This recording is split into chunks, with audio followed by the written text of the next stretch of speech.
सियाचिन, जहां कदम कदम पर मौत सफेद रंग में पाई जाती है, जहां का टेम्परेचर -30 से -50 तक गिर जाता है। 70 मील फी घंटा की रफ्तार से चलते बर्फानी तूफान इंसान को चंद लम्हों में फ्रीज कर देते हैं। तलवार की धार से ज्यादा तेज नोकीली बुलंदियां। ऐसे इंसान दुश्मन माहौल में कुछ जांबाज जो अपनी जान की परवाह न करते हुए दुश्मन से टकरा गए।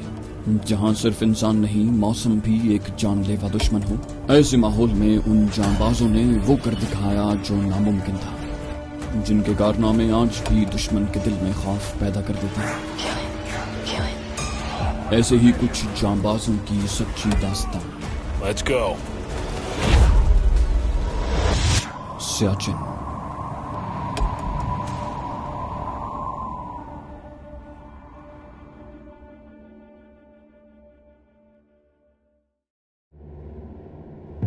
गाजियाने सफशिकन का काफिला रवां दवां था। वो जिस जमीन पर सफर कर रहे थे, उस जमीन ने सदियों से इंसानी कदमों की धमक महसूस नहीं की थी।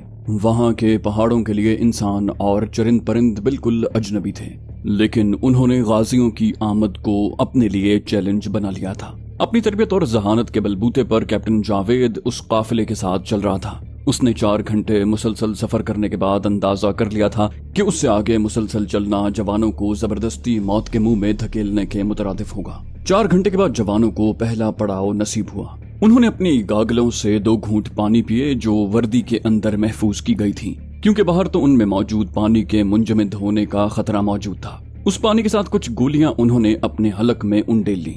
ये गोलियां उन्हें डॉक्टर साहब ने सख्त हिदायत के साथ दी थीं कि उन्हें जरूर इस्तेमाल करना है, और कैप्टन जावेद ने बतौर खास ये कहा था कि वो हर जवान को अपनी निगरानी में ये 2-2 गोलियां खिलाए। आधे घंटे तक वहां सस्ताने और थोड़ा सा मुंजमद खाना खाने के बाद वो फिर अपनी मंजिल की तरफ चल पड़े। अगले 6 घंटे तक वो मुसलसल चलते रहे। उनके जज्बे जरूर जवान थे, उनके अज़ाइम जरूर नाकाबिले तस्खीर थे, लेकिन गोश्त पोस्त और हड्डियों के मुरक्कब वो कमांडोज बहरहाल जीते जागते इंसान थे। उनका मुकाबला पथरीले पहाड़ों और मुंजमद बर्फानी कब्रिस्तान से आन पड़ा था, जिन्होंने आज से पहले इंसानों की शक्ल ही नहीं देखी थी।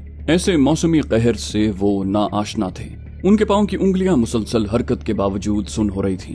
कमर पर लदे बोझ का वजन कई गुना बढ़ गया था। कंधों पर मौजूद कैनवस की मजबूत पट्टियां उनके जिस्म में उतर रही थीं। चंद कदम चलने पर सांस उखड़ने लगता। बर्फीली हवा नेज़े की अन्नी की तरह उनके जिस्मों से आर पार हो रही थी। अपनी दानिश्त में इंतहाई गर्म कपड़े पहने उन कमांडोज को यूं लगता था जैसे बर्फबारी में वो नंगे जिस्म चल रहे हों। गो के उनके जिस्म का हर काबिल जिक्र हिस्सा गर्म कपड़ों में छुपा हुआ था, लेकिन बर्फीली हवा कपड़ों से गुजरकर जिस्म में सरायत होती और उन्हें अपना खून मुंजमद होने का एहसास दिलाती। कैप्टन जावेद जब देखता कि किसी जवान की हालत इंतहाई बिगड़ने लगी है तो उसे अपने साथ चिमटा लेता।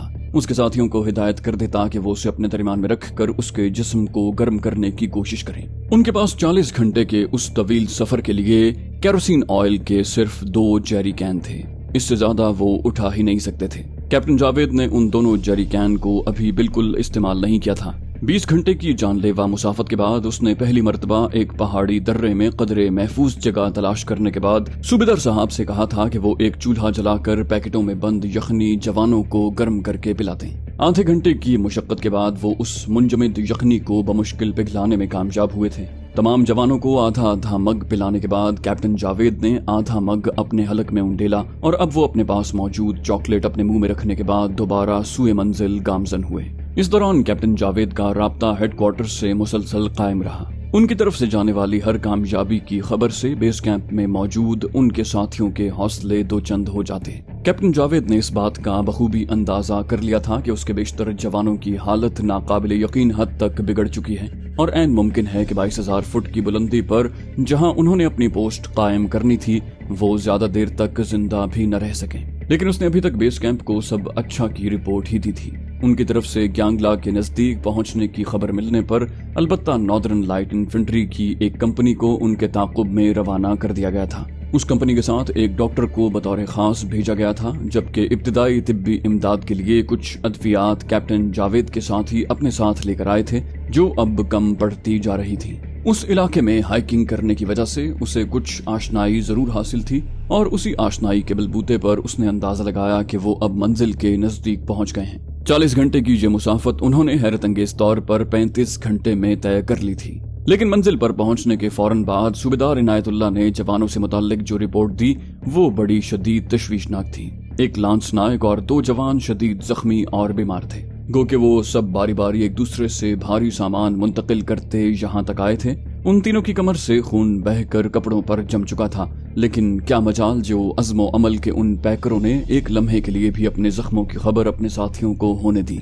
जब वो 20,000 फुट की बुलंदी पर अपनी पोस्ट कायम कर रहे थे और एक कदरे महफूज तोदे की आड़ में उन्होंने नायलॉन और कैनवस का मजबूत खैमा नस्ब करके अंदर दोनों चूल्हे रोशन किए तो कैप्टन साहब के इल्म में ये बात आई। उनके दिल में अपने जवानों के लिए पहले से मौजूद एहतराम कई गुना बढ़ चुका था और उन्हें अब यकीन होने लगा था कि दुनिया की कोई ताकत इन्हें शिकस्त नहीं दे सकती।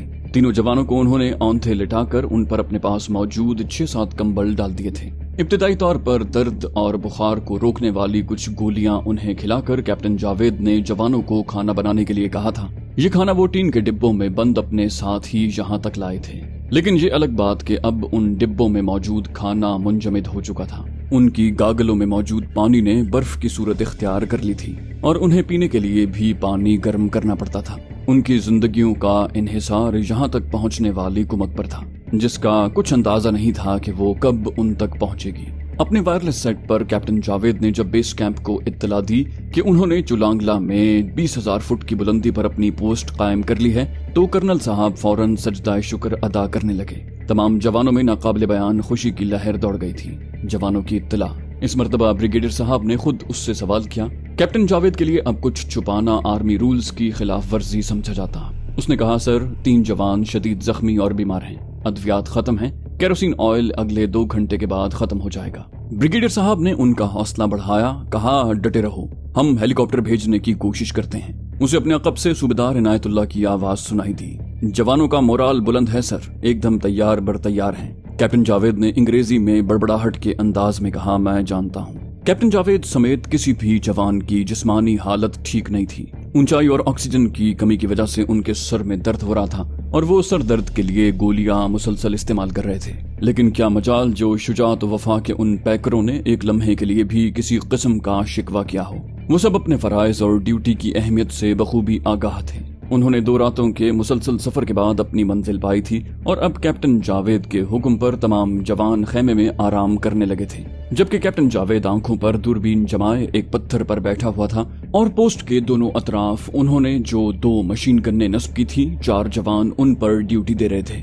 सूरज ने बर्फ की चादर से अपना पूरा चेहरा बाहर निकाल रखा था और कैप्टन जावेद आंखों से दूरबीन जमाए उस पहाड़ पर नजरें जमाए हुए थे जिसकी दूसरी तरफ भारतीयों का बेस कैंप था। अचानक ही उसकी आंखों ने पहाड़ के अकब से एक देवहैकल हेलीकॉप्टर को बुलंद होते देखा। ये भारत का लामा हेलीकॉप्टर था जो मामूल की परवाज पर उड़ रहा था। शायद उसे इलाके का सर्वे करने के लिए उड़ाया गया था। ये पोस्ट ऐसी जगह कायम की गई थी जहां पर हेलीकॉप्टर के जरिए इंडियन आर्मी की लैंडिंग नामुमकिन थी, लेकिन कैप्टन जावेद ही क्या उसके तमाम साथी भी ये बात अच्छी तरह समझते थे कि उनकी पोस्ट इतनी ज्यादा महफूज नहीं कि दुश्मन को दिखाई ही न दे सके।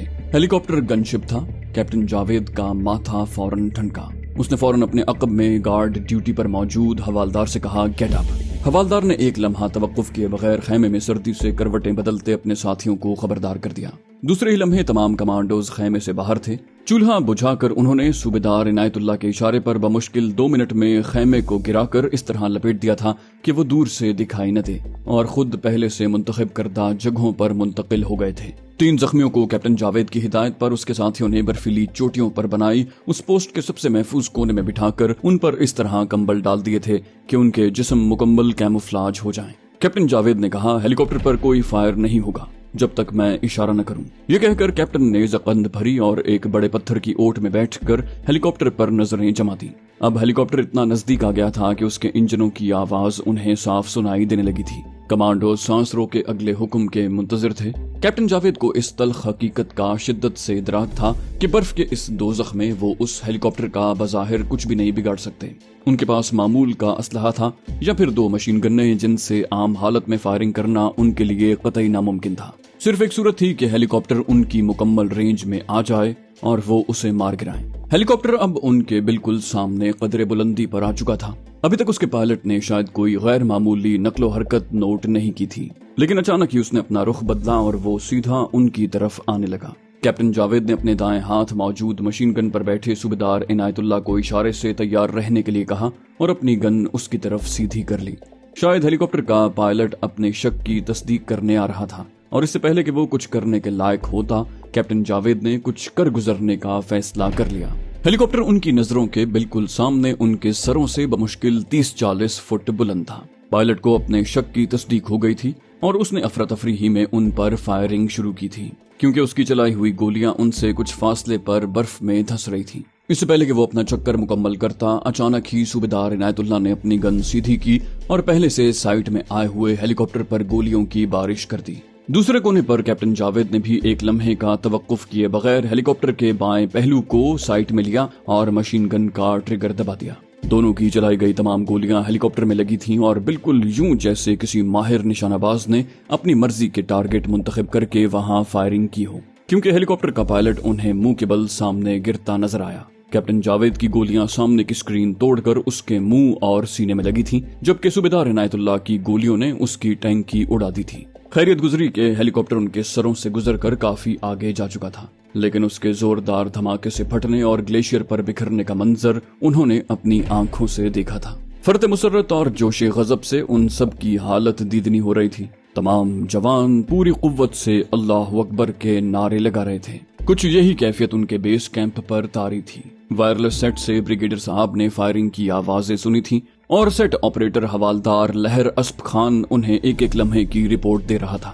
بھارتی ہیلی کاپٹر کو اس کے پائلٹ سمیت جہنم رسید کرنے کے بعد کیپٹن جاوید نے خود ساری رپورٹ بریگیڈیئر صاحب کو دی تو فرط مسرت سے ان کا چہرہ تمتمانے لگا۔ انہوں نے اپنے نزدیک موجود کرنل صاحب اور دوسرے افسران تک یہ خوشخبری منتقل کی اور سارا کیمپ اللہ اکبر کے نعروں سے گونجنے لگا۔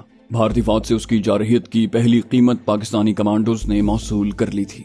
زنگرولما میں موجود کرنل کمار کو پائلٹ کی طرف سے کچھ مشکوک نقل و حرکت کا پیغام ملا، جس کے بعد پائلٹ نے تصدیق کی اور فائرنگ کی آواز بھی سنائی دی تھی۔ اس کے بعد سے ان کا رابطہ کٹ گیا تھا، لیکن فائرنگ اور دھماکے کی زوردار آوازیں اس نے اپنے کانوں سے سن لی تھی، کیونکہ ہیلی کاپٹر کا ریڈیو مسلسل آن رہا تھا۔ اسے یہ اندازہ لگانے میں قطعاً دیر نہ لگی کہ ان کا ہیلی کاپٹر اپنے پائلٹ سمیت جہنم رسید ہو چکا ہے۔ کرنل کمار کو یقین نہیں آ رہا تھا کہ اتنی جلدی چولونگلا میں پاکستانی پہنچ سکتے ہیں۔ یہ تو اس گلیشیئر کا دشوار ترین علاقہ تھا اور جہاں دشمن کی موجودگی کا مطلب تھا ان کی تباہی۔ اس علاقے کو پاکستانی فوج کے لیے دشوار گزار جان کر ہی تو انہوں نے اپنا بیس کیمپ اس طرف بنایا تھا۔ ایک لمحے کے لیے تو وہ دہل کر رہ گیا۔ اسے سمجھ نہیں آ رہی تھی کہ اس کا واسطہ انسانوں سے پڑا ہے یا جنوں سے، جو حملے کے دوسرے ہی دن یہاں موجود ہیں۔ اس نے خود اس ایریا میں ریکی کی تھی۔ وہاں 15 دن گزارنے کے بعد اس نے اس خطرناک ترین علاقے کو بھارتی بیس کیمپ کے لیے منتخب کیا تھا، لیکن وہاں تو معاملہ ہی الٹ ہو رہا تھا۔ بادل نخواستہ اس نے یہ اطلاع جنرل چبر تک پہنچا دی۔ بے ساختہ جنرل چبر کے منہ سے نکلا او نو۔ اسے بھی پہلے تو اپنے کانوں پر یقین نہیں آ رہا تھا۔ اس نے غصے سے ہونٹ چباتے ہوئے کہا، تمہیں یقین ہے کہ اسے فائرنگ سے گرایا گیا ہے؟ کوئی اور وجہ تو نہیں؟ کرنل کمار نے کہا، سر میرا بھی یہی گمان ہے۔ فائرنگ کی آوازیں صاف سنائی دی ہیں۔ میجر سنگھ ہمارا بہترین پائلٹ تھا سر، اس کے لیے یہ علاقہ بھی اجنبی نہیں تھا۔ ہمارے پاس ساری گفتگو کی ریکارڈنگ موجود ہے۔ جنرل چبر اپنی جگہ کھڑا رہا، بولا اوکے مجھے سناؤ۔ کرنل کمار نے آپریٹر کو اشارہ کیا، جس نے ایک بڑی ٹیپ پر لگی نمبرنگ کو آگے پیچھے کرنے کے بعد ٹیپ کا بٹن آن کیا۔ میجر سنگھ کی آواز نمایاں تھی۔ اس نے پہلے کچھ شک کا اظہار کیا اور کہا تھا کہ وہ ٹارگٹ کو قریب سے دیکھنے جا رہا ہے۔ پھر اس کی آواز سنائی تھی کہ اس نے ٹارگٹ کو دیکھ لیا ہے اور اب ان پر فائرنگ کرنے کی اجازت مانگی تھی۔ کرنل کمار کی طرف سے اجازت ملنے پر اس نے فائرنگ کی اور چند ثانیے کے بعد ہی انہیں ہیوی مشین گن کی فائرنگ کی آوازیں سنائی تھی، جس کے بعد میجر سنگھ کی طرف سے بمشکل ایک مرتبہ SOS کی آواز سنائی دی، پھر ایک زوردار دھماکہ۔ جنرل چبر غصے سے چیخ اٹھا، ڈیم اٹ۔ اس نے کھا جانے والی نظروں سے کرنل کمار کی طرف دیکھا، جو جنرل چبر سے نظریں چرا رہا تھا۔ کرنل، یہ کیسے ممکن ہے؟ وہ لوگ یہاں کیسے پہنچ گئے؟ تمہاری رپورٹس؟ اس نے بات ادھوری چھوڑ دی۔ कर्नल कुमार ने कहा, सर मेरी रिपोर्ट्स की तस्दीक दुनिया का हर वो शख्स कर सकता है जिसने ये इलाका देखा हो। मैं आज भी दावे से कह सकता हूँ कि गुज़श्ता 200 साल से किसी सयाह ने इस इलाके की तरफ आने की हिम्मत नहीं की जहाँ से हेलीकॉप्टर पर फायरिंग हुई है। कुमार का तयक्कुन बरकरार था। जनरल चिब्बर ने तंजिया लहजे में दरियाफ्त किया, तुम्हारे ख्याल से क्या वो इंसान नहीं है? कर्नल कुमार ने संजीदगी से जवाब दिया, सर बज़ाहिर तो यही लगता है। जनरल चिब्बर ने गुस्से से हाथ में पकड़ी छड़ी सामने मेज पर मारी, हे भगवान, और कमरे के एक कोने में लटके बड़े से नक्शे के सामने जा खड़ा हुआ।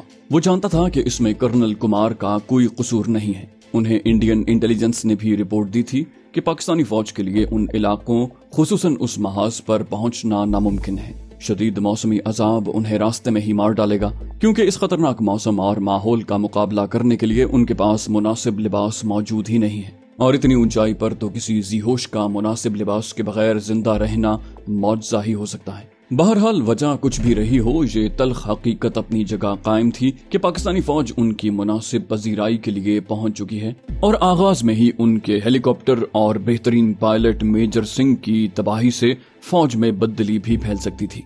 GHQ में इस मुहिम जुई के मुखालिफिन उनके खिलाफ तूफान उठा सकते थे और भी बहुत कुछ हो सकता था। उन्हें कुछ न कुछ करना था फौरन, और अभी उन्हें कुछ कर गुजरना था। जनरल चिब्बर जानता था कि अगर पाकिस्तानी फौज ने ये मुआवजा करके दिखा ही दिया है और वो लोग चुलांगला तक पहुंच ही चुके हैं तो बमुश्किल 8-10 जवानों की कोई रैकी या फिर उनका हैरावल दस्ता ही वहां पहुंचा होगा। पाकिस्तानी इलाके से हेलीकॉप्टर के जरिए वहां फौज नहीं उतारी जा सकती थी, न ही पाकिस्तान के पास भारत की तरह बार बर्दारी वाले इतने मजबूत हेलीकॉप्टर मौजूद थे। ये लोग जो कोई भी थे वहां पैदल पहुंचे होंगे और उसके अंदाजे के मुताबिक खपलू से वहां तक का सफर कम से कम 50 घंटों पर मुहित था। उसके लिए ये तो मुमकिन नहीं था कि दुश्मन को अपने सर पर बिठाकर आराम की नींद सो सके, और ये बात तय थी कि अभी तक उन लोगों को कुमक भी नहीं पहुंची होगी। ये बेहतरीन मौका था कि वो अपनी बेहतरीन तरबियत याफ्ता और जदीद तरीन सामान हरबो ज़र्ब से लैस फौज के साथ इंतहाई कलील वसाइल रखने वाले उस पाकिस्तानी दस्ते को, जिसके करीबन सभी जवान उनके अंदाजे के मुताबिक जिस्मानी तौर पर बहुत कमजोर हो चुके होंगे और जो खुद को सिर्फ जिंदा रखने के लिए मौसमी शदाइद से नबरदाजमा होंगे, उन्हें खत्म कर दिया जाए। यही एक सूरत थी भारतीय जवानों का मोराल बुलंद करने की। इस तरह वो अपने हेलीकॉप्टर और बेहतरीन पायलट की मौत का बदला ले सकते थे। पाकिस्तानियों की उस पोस्ट का सफाया करके ही वो अपनी नजरों में सुर्खरू हो सकते थे और सबसे बढ़कर ये कि जग हसाई से बच सकते थे।